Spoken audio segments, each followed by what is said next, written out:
काय केलं मग तुम्ही? आम्ही कृषी अमृत आणि RNPH आणि SSM. बरोबर आहे. तुम्ही ते सगळं आणलं. का आणलं तुम्ही ते? तुम्ही काय ठरवलं? मातीसाठी काहीतरी करायचं. आता जी आर्थिक परिस्थिती आपली बिघडत चालली, खर्च वाढत चालला, उत्पन्न कमी होत चाललं, तर यासाठी काहीतरी करायचं. बरोबर आहे. आता मी बघितलं, आज आम्ही सकाळी गेलो होतो औंढा नागनाथला. बरोबर आहे ना? बरोबर आम्ही 5:30 वाजता तिथे पोहोचलो. आम्हाला असं वाटलं का आमचा नंबर लागतो का नाही. बरोबर की नाही? आमच्याकडची आम्हाला त्र्यंबकेश्वरची सवय ना. तिकडे 5 ते 5:30 वाजता तुम्ही पण काही गेले असतील ना कधीतरी. काय परिस्थिती राहते? 4 वाजता सगळं शहर उठलेलं असते. बरोबर आहे की नाही? अहो आम्ही 5:30 वाजता सोडा, 6 वाजेपर्यंत अख्खी बाजारपेठ सामसूम. हो, फुलांचे दुकानं बंद, तिथं कोणीच नाही, काहीच नाही, फक्त आम्हीच.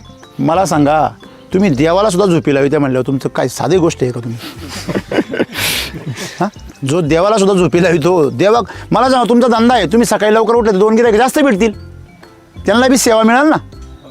पण इथं काय आपलं, आपल्या टायमात जो येईल तो आपला.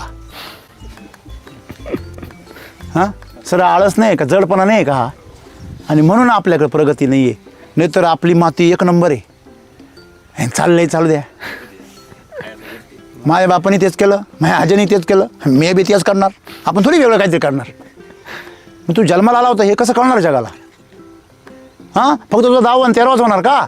बघा, माझ्या बोलण्याचा राग येईल तुम्हाला, पण मला तुमची जमीन पाहिल्यावर असं वाटतं, अरे जर पश्चिम महाराष्ट्राचा शेतकरी जर इकडं आला ना, तो तुमच्याकडे 5 एकरामध्ये करोडपती होईल. 5 एकर त्याला जमीन द्या, 2च वर्ष द्या, करोडपतीच होईल.